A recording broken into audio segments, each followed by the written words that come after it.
Good morning बच्चों। हमने भाग 1 और भाग 2 में कबीरदास की साखियों के साथ पाठ्य पुस्तक के साथ प्रश्न उत्तर पढ़े हैं। तो अब हम कबीरदास जी के ही शब्द के आगे के प्रश्न उत्तर पढ़ते हैं।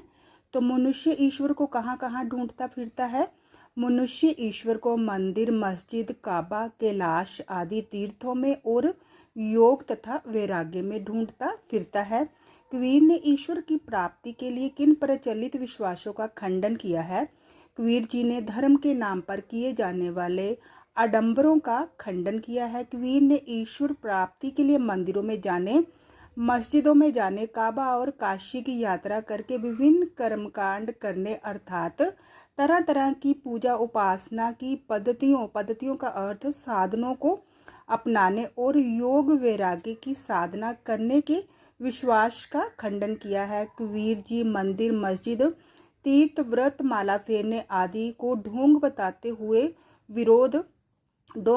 हुए उनका विरोध करते हैं। वह सहज भक्ति का मार्ग अपनाने को कहते हैं। कबीर ने ईश्वर को सब श्वासों की श्वास में क्यों कहा है? उत्तर: कबीर ने ईश्वर को सब श्वासों की श्वास में इसलिए कहा है कि ईश्वर का निवास प्रत्येक जीवात्मा के अंदर है। वह सर्वव्यापक अर्थात हर जगह विद्यमान है।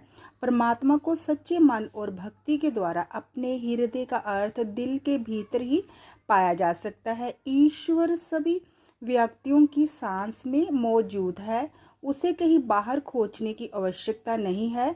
वह तो कण कण में व्याप्त विद्यमान है। कबीर ने ज्ञान के आगमन आने की तुलना सामान्य हवा से ना करके आंधी से क्यों की है? कबीर ने ज्ञान के आगमन की तुलना सामान्य हवा से ना करके आंधी से इसलिए की है क्योंकि दोनों की गति का अर्थ चाल में तीव्रता होती है। तीव्रता का अर्थ तेजी होती है। आंधी की गति चाल बहुत तेज होती है। ज्ञान की आंधी की रफ्तार रफ्तार का अर्थ गति भी बहुत तेज है। वह अज्ञान को जड़ से उखाड़ फेंकती